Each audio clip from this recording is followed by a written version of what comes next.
Si vous étiez bloqué sur une île non explorée et peuplée d'énormes créatures préhistoriques qui pourraient vous tuer en un clin d'œil, que feriez-vous? Cette équipe de soldats et de scientifiques vient de faire une découverte qui pourrait changer le monde tel que nous le connaissons. Mais ils devront d'abord survivre pour pouvoir en témoigner. Et ce ne sera pas facile. Je suis là pour vous expliquer les erreurs commises, ce que vous devriez faire, et comment survivre aux machines à tuer préhistoriques dans Kong Skull Island. Ces explorateurs sont sur le point de découvrir ce que c'est que d'être de retour au bas de la chaîne alimentaire. À la fin de la guerre du Vietnam, le chercheur Bill Randa, à la tête d'une organisation gouvernementale top secrète appelée Monarch, se rend dans la capitale à la recherche de fonds pour sa prochaine expédition. Ils espèrent prendre un vol pour la légendaire île du Crâne, convaincus que ce qu'ils pourraient y trouver pourrait conduire à d'incroyables percées scientifiques. Après avoir rappelé aux sénateurs qu'ils ne voudraient pas que des pays adverses arrivent les premiers, ils acceptent finalement de financer le voyage. Mais c'est là leur plus grosse erreur. Ils seront escortés par une unité d'aviation de l'armée dirigée par le colonel Packard, qui a du mal à accepter la fin de la guerre et qui accepte avec enthousiasme cette nouvelle mission malgré les risques qu'elle comporte. Pendant que Packard prépare ses hommes, Randa et son partenaire d'exploration, le géologue Houston Brooks, recrutent un pisteur expert, James Conrad, qui pourra les aider à survivre dans la jungle si les choses devaient mal tourner. Et c'est exactement ce qui va se passer. Enfin, il y a la photographe Mason Weaver, qui s'est invitée parce qu'elle pense que l'histoire de l'île du Crâne ne se résume pas à ce que les autorités veulent bien en dire. L'île est entourée d'une tempête incessante qui rend impossible l'accès par bateau. Mais leur plan consiste à utiliser les hélicoptères de l'armée pour percer le mystère. Après avoir largué des charges sismiques pour étudier ce qui se trouve sous l'île, ils vont atterrir pour une expédition terrestre qui durera 3 jours. Et pour finir, ils devront se regrouper pour l'extraction sur la rive nord. Mais ceux qui manqueront l'hélicoptère risqueront d'être abandonnés pour de bon. Les hélicoptères réussissent à traverser la tempête avec difficulté. Et de l'autre côté, ils découvrent un des panoramas les plus époustouflants qu'ils aient jamais vus. Mais ce moment d'Apocalypse Now ne tarde pas à prendre fin. À peine ont-ils commencé à larguer des charges qu'un des hélicoptères est abattu par un arbre volant tout entier. Ils ont officiellement attiré l'attention de Kong, et il est furieux. Il commence à abattre les hélicoptères comme des mouches, un par un, sous le feu de leurs mitrailleuses lourdes qui ne lui laissent pratiquement aucune égratignure. Les soldats se précipitent pour reprendre le contrôle de la situation. Mais ils y parviennent aussi bien qu'une armée de fourmis face à un cuirassé. Et tous leurs appareils sont détruits et plus de la moitié des hommes sont déjà morts quand Kong s'enfonce dans la vallée. Ok, ça n'a pas pris longtemps à Kong et il a éliminé toute l'unité d'hélicoptères sans même transpirer. Il semblerait que Packard et ses hommes soient un peu dépassés par les événements à ce stade. Ils doivent reprendre les choses en main rapidement avant que le reste d'entre eux ne soit porté disparu en mission. Mais d'après ce qu'on peut voir, ce sera plus facile à dire qu'à faire. Soyons réalistes, ces hélicoptères d'attaque armés de mitrailleuses lourdes feraient de vous de parfaites petites bananes pour lui. Peu importe d'où vous venez sur la planète, quand vous arrivez sur l'île du Crâne, vous devez passer par le roi. Et il n'a pas obtenu ce titre par hasard. Packard et ses hommes se sentent peut-être capables de faire face à n'importe quelle situation, mais Kong ne ressemble à rien de connu dans la science moderne. C'est un singe géant qui ressemble le plus à un gorille à dos argenté par son apparence et son comportement. Et quand je dis géant, je veux dire gigantesque. Il faut dire que même le gorille ordinaire n'a rien d'insignifiant. Certains des plus grands mâles jamais observés ont atteint une taille impressionnante de près de 2 mètres, et ils pesaient près de 270 kilos. Mais avec Kong, même le plus petit des gorilles à dos argenté passerait pour un véron nageant à côté d'un mégalodon. Et cette comparaison ne lui rend pas vraiment justice. Alors que l'ennemi mortel de Jason Statham n'atteignait que 15 mètres de long et pesait 50 tonnes, cette version de Kong atteint une taille gigantesque de 30 mètres de haut tout en pesant près de 150 tonnes. Ce qui le rapproche davantage d'une baleine bleue adulte, l'espèce animale la plus grande ayant jamais existé. Ce qui rend les choses encore plus dingues, c'est que le Kong que nous voyons ici n'est qu'un adolescent. Ce qui veut dire qu'il est encore en train de grandir, et qu'au moment où il atteindra son plein potentiel, il sera capable de se mesurer à Godzilla lui-même. Du coup, si vous vous retrouviez à ses côtés, il n'y a pas grand-chose d'autre à dire à part « ravi de vous avoir connu ». Sa taille gigantesque s'accompagne naturellement d'une force incroyable, et le poing puissant de Kong peut écraser jusqu'à 150 tonnes, ce qui, comme nous venons de le voir, est suffisant pour froisser un hélicoptère de l'armée américaine comme une vulgaire canette de soda. C'est peut-être un tank, mais la vie dans les montagnes de l'île du Crâne lui a aussi donné l'agilité d'un gymnaste olympique sous stéroïdes. Il peut sauter entre les flancs des montagnes avec facilité et utilise cette capacité pour se défendre au combat, même quand il est en infériorité numérique par rapport à des adversaires incroyablement agressifs. Si vous voulez le blesser, vous allez vraiment devoir sortir l'artillerie lourde, parce qu'il a résisté à un barrage concentré de tirs de M16 de l'hélico sans subir la moindre égratignure. En fait, la seule chose qui semble l'avoir blessé, ce sont les pales de l'hélice de l'hélico. Et encore, ça n'a pas l'air d'être plus qu'une simple coupure de papier. Kong n'est pas seulement un bagarreur, c'est aussi un penseur. Comme ses homologues dans la vie réelle, Kong possède un niveau d'intelligence presque humain, ce qui lui permet de mener des combats stratégiques, de changer de plan à la volée et même d'utiliser des outils en transformant les objets de l'environnement en armes pour compléter sa force déjà incroyable. Tout ça pour dire que votre meilleure et pratiquement unique chance de survivre à une bataille contre Kong, c'est d'éviter d'y participer, ce que le colonel Packard et ses hommes auraient clairement dû faire. Dans la réalité, les gorilles ne cherchent pas la bagarre. Ils n'attaquent généralement que pour se défendre quand ils se sentent menacés. Et Kong n'est pas différent. Bien qu'ils soient capables de se battre contre n'importe quoi, leur intelligence leur fait préférer la communication pour résoudre les conflits. Ça ne veut pas dire qu'il faut s'approcher de l'un d'entre eux et essayer de lui frotter le ventre. Mais si vous gardez une distance respectueuse et que vous faites attention à vos gestes, vous ne devriez pas vraiment être en danger. Quand Packard et son unité ont commencé à larguer des bombes sur l'île, Kong s'est senti attaqué. C'est pourquoi il a choisi de riposter en détruisant leurs hélicoptères. Ils ne le savent pas encore, mais leurs charges sismiques ont également réveillé quelque chose d'encore plus dangereux que Kong lui-même. Une autre raison pour laquelle il a senti qu'il devait arrêter les hélicos dès qu'il le pouvait. Au lieu de faire empirer les choses, Packard aurait dû immédiatement ordonner à ses troupes de se replier et d'observer Kong à bonne distance pour voir s'il est vraiment une menace. Après tout, ils étaient dans des hélicoptères, et ils auraient pu simplement voler hors de sa portée. Kong aurait pu facilement les tuer tous après avoir détruit leurs engins. Mais au lieu de ça, il a choisi de partir une fois qu'il a pensé que la menace était gérée. Ce qui devrait vous dire tout ce que vous avez besoin de savoir quant à ses véritables intentions. En vérité, le meilleur moyen de battre Kong n'est pas de le combattre, mais plutôt d'apprendre à coexister pacifiquement avec lui. Il pourrait facilement vous tuer s'il le voulait, mais si vous parveniez à lui faire comprendre que vous n'êtes pas une menace, il pourrait aussi se révéler un allié incroyablement puissant. Et ils vont avoir besoin de son aide pour quitter cette île, même s'ils ne le réalisent pas encore. Maintenant, disons qu'en dépit du fait qu'ils ont été complètement arrêtés lors de leur première rencontre, Packard et les autres cherchent toujours à se battre. Si vous voulez mon avis, c'est une bien mauvaise idée, mais il y a deux approches possibles qu'ils pourraient vouloir adopter. Dans la nature, les gorilles construisent des nids où ils passent en moyenne 12 heures par jour à dormir. Ils pourraient donc essayer de l'attaquer avec des explosifs pendant qu'il fait un petit somme. La deuxième option est de l'attraper pendant qu'il mange. Le régime alimentaire des gorilles sauvages se compose principalement de feuilles et d'autres types de végétaux. S'ils peuvent trouver une zone de l'île riche en ressources de ce genre, ils pourraient alors essayer de tendre un piège à Kong et d'attraper le gorille pendant qu'il est en train de se nourrir. Honnêtement, se battre avec cette créature ne vous vaudra qu'un aller simple pour Suplex City. Le mieux serait de se regrouper, de faire profil bas, de rejoindre la côte nord au plus vite et d'attendre leur extraction de l'île. Parce que Kong n'est pas la seule menace dans la jungle, ce qu'ils vont découvrir à leurs dépens. Après la bataille, l'expédition se retrouve divisée en deux groupes, avec une équipe de survivants dirigée par le pisteur et l'autre par Packard. Un des pilotes, le major Chapman, s'est écrasé seul dans les montagnes, mais il parvient à rentrer en contact avec le colonel par radio. Son hélico transportait une grande partie de leurs armes lourdes. Packard et ses hommes partent donc à sa recherche, bien décidés à abattre Kong par tous les moyens pour venger leurs camarades tombés au combat. Avant de partir, Packard confronte Randa, exigeant de connaître la vérité sur ce qui se passe réellement ici. Il s'avère qu'il est le seul survivant d'un naufrage qui a été attaqué par une ancienne espèce de monstre de cette île. Mais la tragédie a été dissimulée et cachée au public. Son véritable objectif a toujours été de prouver que ces monstres existent vraiment, afin que les militaires puissent prendre des mesures avant qu'ils ne s'échappent et ne détruisent la civilisation telle que nous la connaissons. Le géologue Brooks explique que le sous-sol de l'île est en fait rempli d'énormes chambres creuses où vivent ces créatures, ce qui explique qu'elles soient passées inaperçues pendant si longtemps. Alors qu'il marche dans la vallée, il rencontre un énorme buffle d'eau de la taille d'une maison à 2 étages, qui émerge des eaux du lac à quelques mètres seulement. Les explorateurs s'apprêtent à tirer, mais Conrad leur dit de ne pas tirer, et la bête s'éloigne paisiblement. Il semble que tout ne soit pas hostile sur l'île, mais là où il y a des proies, il y a des prédateurs. Et ce n'est qu'une question de temps avant qu'ils ne rencontrent les créatures au sommet de la chaîne alimentaire.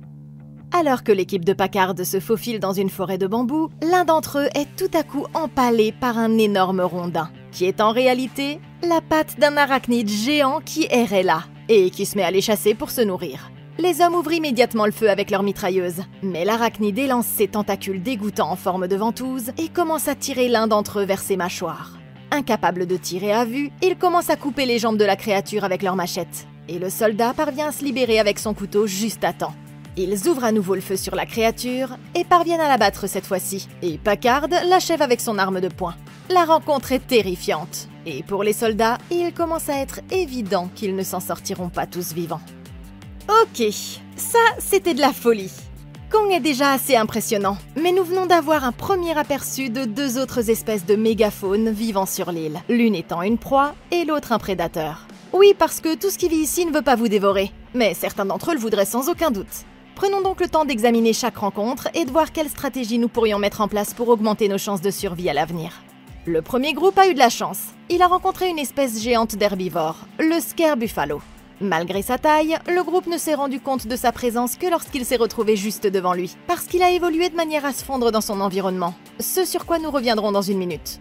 La deuxième équipe, en revanche, n'a pas été aussi chanceuse. Elle a rencontré une mère à longues jambes, une espèce d'arachnide carnivore géante qui rôde dans les forêts de l'île à la recherche de nourriture vivante. Ces monstres à 8 pattes ne sont peut-être pas aussi dangereux que Kong, mais ils peuvent certainement faire des dégâts, surtout s'ils vous prennent par surprise. Et avec des espèces aussi énormes, il sera difficile de les distancer. Et tout combat, même s'il est possible de le gagner, entraînera la mort de plusieurs hommes dans le meilleur des cas.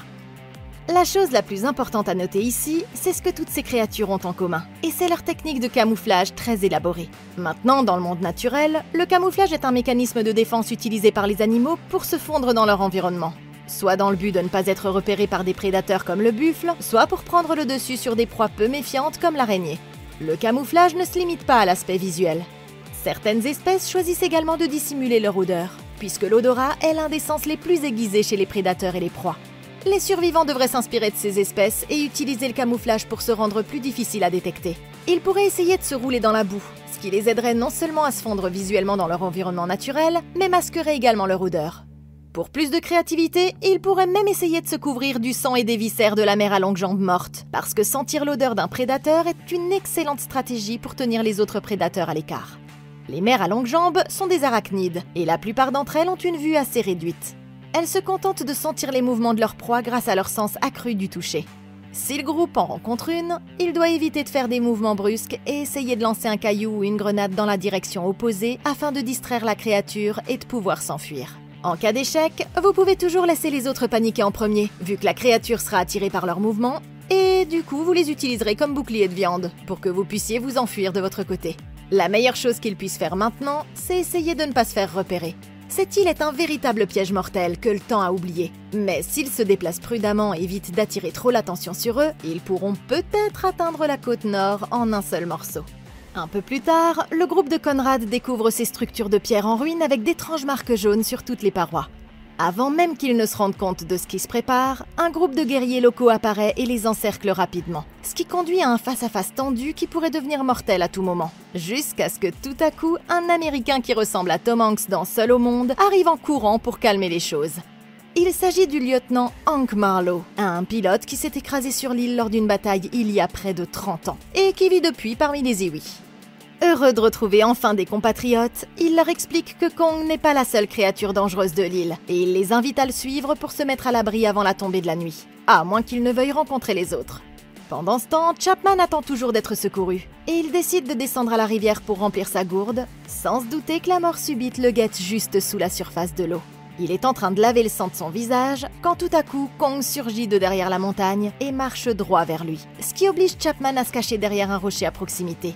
Alors qu'il se désaltère, Kong sent que quelque chose se dirige vers lui, et c'est alors qu'il plonge la main dans l'eau et en sort un énorme tentacule.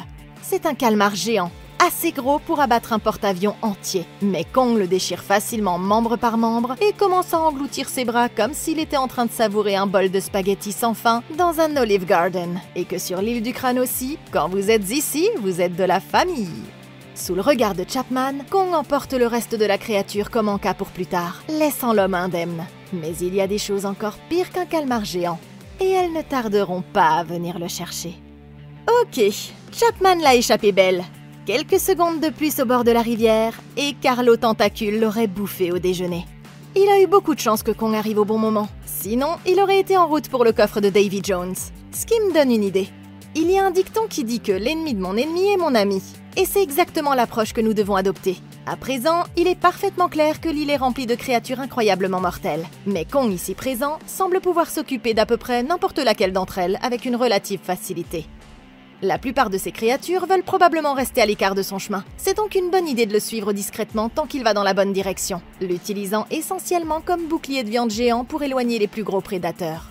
Tant que vous pouvez éviter de vous faire accidentellement marcher dessus, vous pouvez utiliser la position de Kong en tant qu'espèce dominante sur l'île à votre avantage, et progresser jusqu'à la côte nord avec son aide. Même s'il ne se rend pas compte qu'il vous aide, c'est un meilleur plan que d'essayer de survivre seul. Donc si j'étais Chapman, j'envisagerais de suivre ce gros gaillard comme une sorte de garde du corps pour tenir en échec les créatures les plus méchantes. Marlowe les amène à la maison des Iwi, un village au fond de la vallée qui est protégé par des murs de bois géants à toute épreuve. Mais Kong n'est pas le seul qu'ils essaient d'empêcher d'entrer. La vérité, c'est que Kong n'était autrefois qu'un membre d'une espèce entière de singes géants que les Iwi vénéraient comme des dieux et qui les protégeaient des autres créatures dangereuses de l'île. Il se tient le plus souvent à l'écart et n'a attaqué leurs hélicoptères que parce qu'ils larguaient des bombes sur son territoire. Ce qui a réveillé quelque chose dont même Kong a peur, une espèce terrifiante de créatures souterraines ressemblant à des amphibiens, appelés les rampants de l'île du crâne, qui ont tué toute la famille de Kong il y a de nombreuses années. Kong est capable d'affronter ces créatures quand elles sont jeunes, mais il y en a une encore plus grande qui se cache dans les cavernes. Et si quelque chose lui arrivait, le monstre remonterait à la surface et tuerait tous les habitants de l'île. Ok, ce n'est pas bon signe. Une seule bataille avec Kong a détruit tous leurs hélicoptères et la moitié de leurs hommes. Alors s'il y a une espèce sur l'île qui peut le battre, ils vont vouloir éviter de tomber sur elle à tout prix. Ces amphibiens hyper agressifs creusant des tunnels connus sous le nom de rampants rivalisent avec Kong pour la position dominante sur l'île. Comme la plupart des créatures ici, ils sont absolument énormes, les plus petits mesurant près de 3 mètres de haut, tandis que les plus grands sont aussi grands que Kong lui-même. Ils ne sont pas non plus des poids-plumes, pesant de 40 à 100 tonnes. Leur force titanesque fait d'eux des adversaires de taille pour notre ami Kong, mais ils sont aussi incroyablement rapides et agiles, ce qui veut dire qu'il sera impossible d'en distancer un une fois qu'il vous aura pris dans ses filets. Les rampants utilisent même parfois des stratégies de chasse en meute, ce qui veut dire que quand vous en voyez un, l'autre est probablement juste derrière vous. Ça fait beaucoup de points négatifs pour nous à courir sur 2 jambes. La question la plus importante est donc de savoir comment combattre une de ces bestioles si on n'est pas un gorille de 30 mètres de haut. Eh bien, dans un combat loyal, vous n'aurez pas beaucoup de chance. Mais il y a quelques options si vous êtes prêt à faire preuve de créativité. Quand on est confronté à une créature aussi puissante, le mieux, c'est de s'attaquer à ses points faibles. Les rampants se déplacent à l'aide de leurs 2 pattes effrayantes. Je vous conseille donc de concentrer vos tirs sur leurs articulations pour les ralentir, parce que s'ils ne peuvent pas vous poursuivre, ils ne pourront sans doute pas vous bouffer non plus. Les rampants ont également une queue et une langue préhensile, qu'ils utilisent pour s'agripper à ce qu'ils combattent. Utilisez un objet pointu pour lui couper la langue, et vous éliminerez une de ses principales techniques d'attaque. Avant de pouvoir vous manger, il doit d'abord pouvoir vous trouver. S'en prendre à ses sens peut donc aussi être une stratégie viable. Si c'est possible, j'essaierai d'attaquer ses yeux pour l'aveugler et me permettre de m'échapper.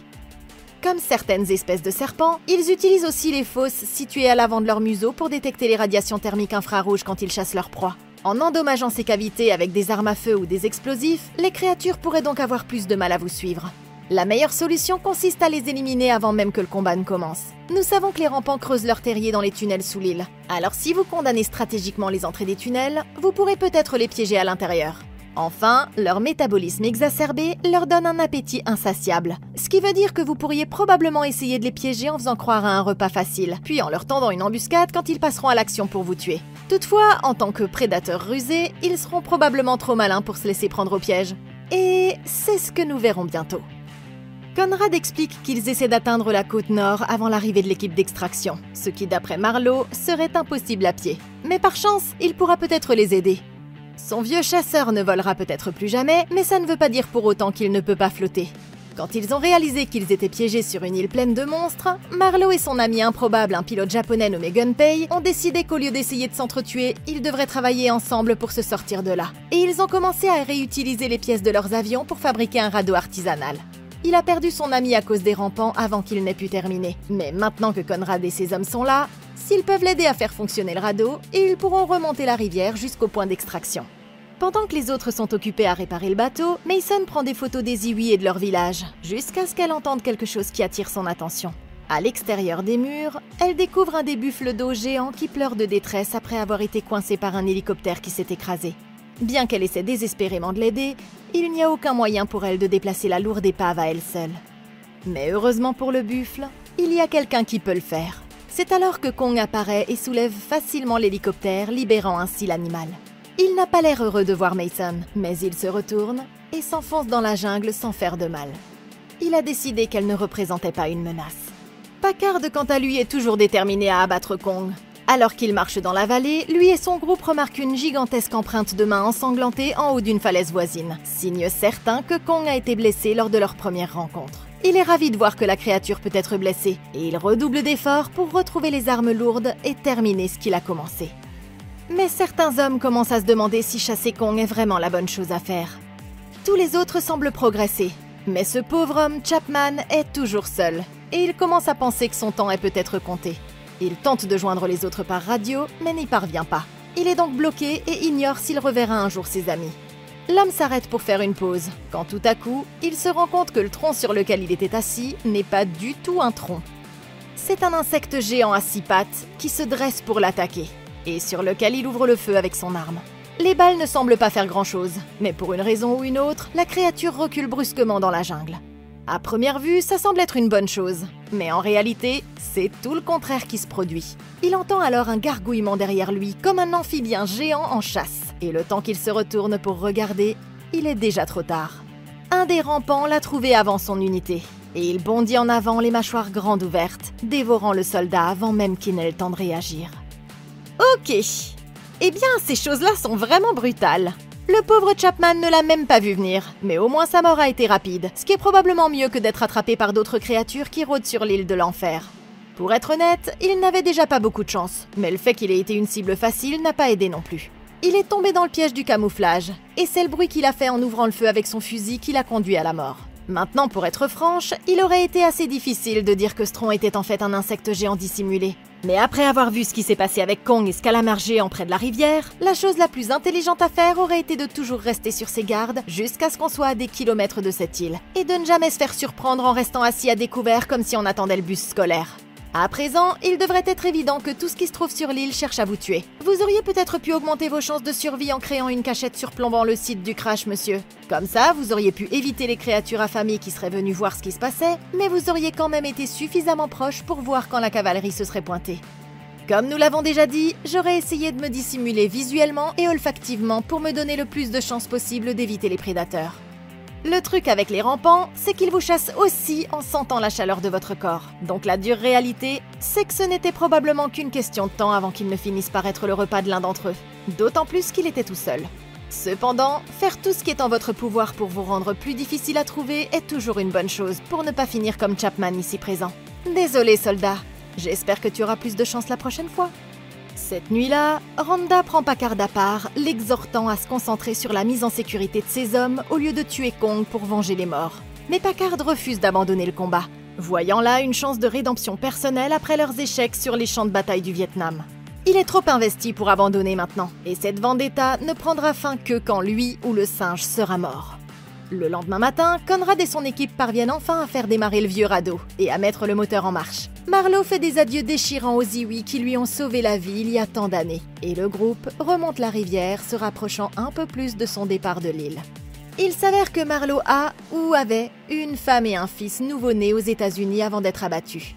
Il est certain qu'ils sont passés à autre chose, mais il espère avoir une chance de les revoir s'il rentre un jour chez lui, et il semble maintenant que son vœu pourrait être exaucé.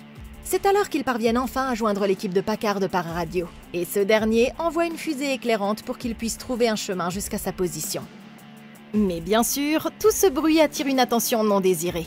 Tout à coup, un des chercheurs sur le bateau est saisi par une bande de créatures ressemblant à des ptérosaures, puis soulevé dans les airs et déchiqueté sous leurs yeux. Les autres sont choqués, mais ils ne peuvent rien faire, et le seul choix qui s'offre à eux maintenant est de continuer à avancer. Quand Packard et les soldats arrivent au point de rendez-vous, ils trouvent Conrad et son groupe qui les attendent déjà. Ils ont subi de lourdes pertes, et Conrad leur conseille vivement de rejoindre la rive nord au plus vite. Mais Packard est toujours déterminé à trouver Chapman et les armes lourdes de son hélicoptère. Entendant cela, Marlowe fait remarquer que pour l'atteindre, ils devront marcher en plein dans le territoire des rampants, où ils seront probablement tous tués. C'est un choix difficile, mais comme ils pensent que Chapman pourrait encore être en vie, Conrad et son équipe acceptent à contre-cœur le plan de Packard, à condition que s'ils ne le trouvent pas sur le site du crash, ils abandonnent les recherches et se concentrent sur l'évacuation de tous les autres en un seul morceau. Ils ne tardent pas à comprendre pourquoi Marlowe est si opposé à l'idée d'aller vers l'ouest. Alors qu'il se rapproche de la dernière position connue de Chapman, il tombe sur un charnier rempli des squelettes géants de la famille de Kong et de ceux d'autres espèces gigantesques. L'œuvre des rampants. Marlowe leur conseille vivement de faire demi-tour, mais Packard insiste pour continuer. et ils s'enfoncent dans la vallée de la mort, où ils vont bientôt se retrouver face à face avec les prédateurs les plus dangereux de l'île.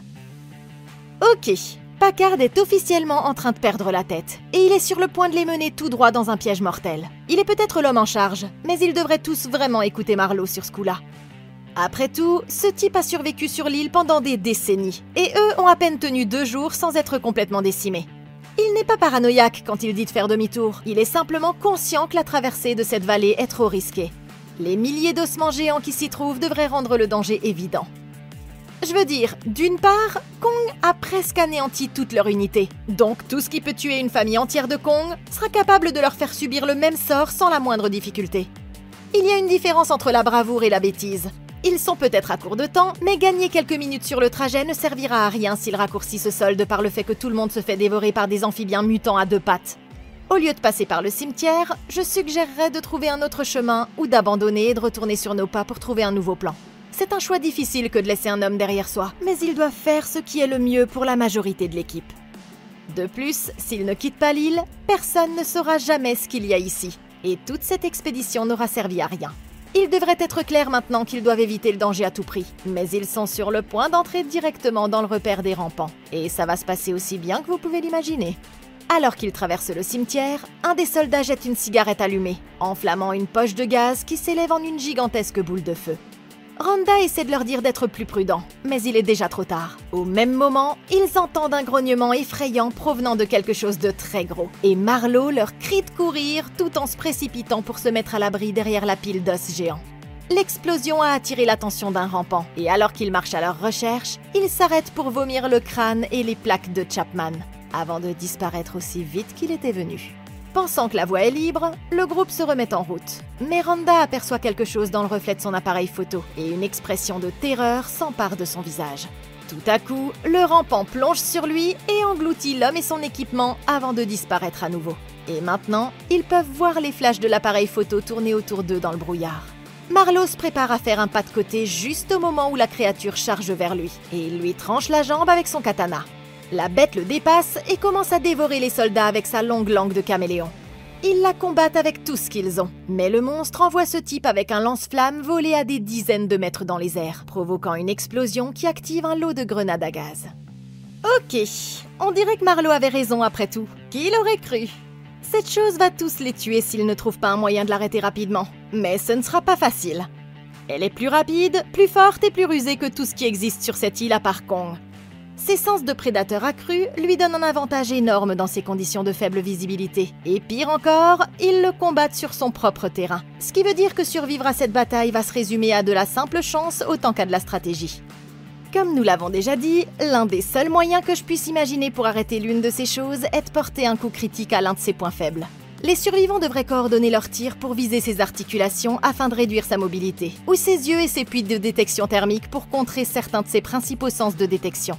Les armes conventionnelles ne semblent pas être suffisantes pour le tuer sans un feu nourri et soutenu, et il vous éliminera probablement avant que vous ne puissiez l'épuiser. Mais les tirs permettent d'attirer son attention. Combinez cela à son instinct de chasseur vorace, et il pourrait bien y avoir un moyen de l'éliminer rapidement. Ils doivent utiliser ce qui se trouve dans leur environnement à leur avantage. Quelqu'un de courageux pourrait se placer devant l'un de ces os pointus comme une côte géante, ou devant les pointes d'un crâne de tricératops, et tenter de le faire se précipiter sur lui avant de plonger au dernier moment et de profiter de son élan pour l'empaler et le neutraliser. Il vous faudra un timing parfait et une bonne dose de chance, mais ça pourrait marcher. Et si tout le reste échoue, vous pourrez toujours vous cacher et laisser les autres se débrouiller seuls pendant que vous vous éclipserez dès que vous aurez l'occasion de le faire. Attiré par les bruits du chaos, un groupe de ptérosaures arrive en trombe, et Conrad se précipite dans le nuage de gaz armé du katana de Marlowe, se frayant un chemin jusqu'à l'un des hommes blessés. Il le rejoint juste au moment où le rampant fonce sur lui. Mais Mason lance son briquet dans une des bouches de gaz et la fait exploser juste à temps, tuant la créature dans l'explosion. La bataille est terminée pour l'instant, mais il leur reste encore beaucoup de chemin à parcourir, et ce rampant n'était qu'un petit.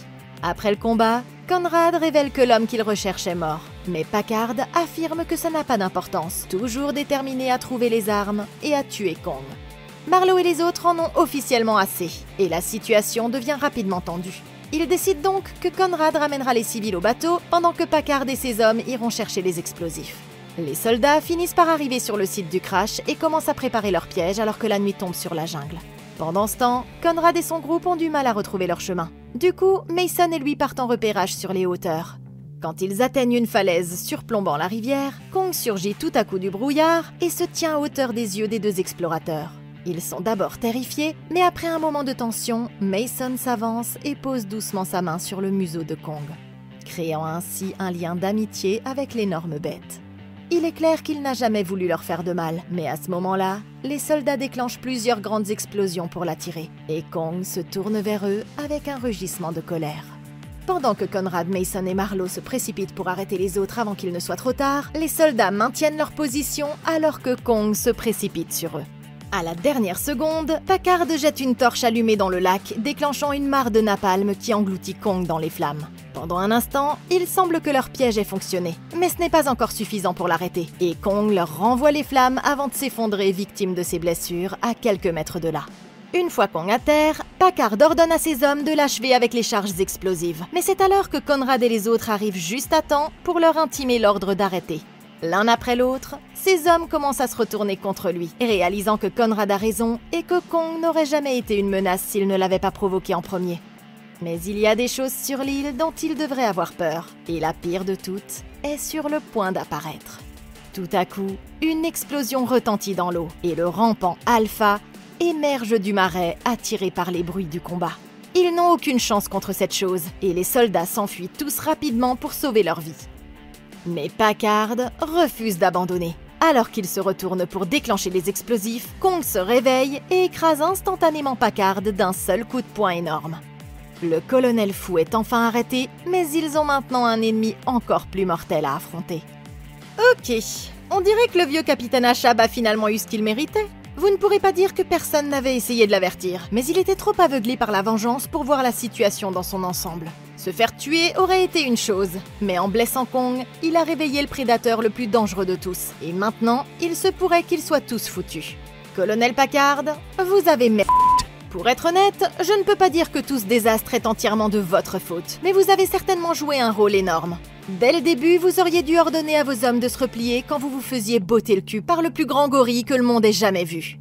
Au lieu de ça, vous avez continué à vous battre parce que vous étiez encore blessé par le fait de vous être pris une branlée au Vietnam. Alors qu'il aurait peut-être été beaucoup plus sage d'accepter vos pertes et d'abandonner pendant que vous étiez dans la course. Sérieusement, combien de personnes auraient encore dû vous dire que Kong n'était pas la vraie menace avant que vous ne vous rendiez à l'évidence? Certes, il a tué la moitié de vos hommes, mais n'oublions pas que c'est vous qui avez commencé à larguer des bombes sur sa maison. Alors je dirais que ça vous rend sacrément quitte si vous voulez mon avis. Il y a un dicton qui dit que celui qui cherche la vengeance doit commencer par creuser 2 tombes. Mais soyons réalistes, vous ne pourriez pas creuser une tombe assez grande pour Kong, même si vous essayiez. Alors que lui pouvait facilement vous enterrer avec autant de nonchalance que s'il écrasait une mouche. Parfois, il faut se rendre à l'évidence, arrêter les frais et passer à autre chose. Mais vous ne pouviez tout simplement pas renoncer. Et maintenant, il y a un amphibien apocalyptique sur le point de dévorer tous les habitants de l'île. C'est du bon boulot, mon vieux. Et au moins votre règne de terreur est enfin terminé. Mais, colonel Packard, vous avez merdé. Les derniers survivants se précipitent vers l'extrémité de l'île et Conrad demande à Mason de gagner les hauteurs et de lancer une fusée éclairante pour avertir les autres membres du groupe sur le bateau pendant que lui et les soldats retiendront le rampant. Il se dirige tout droit vers le marais.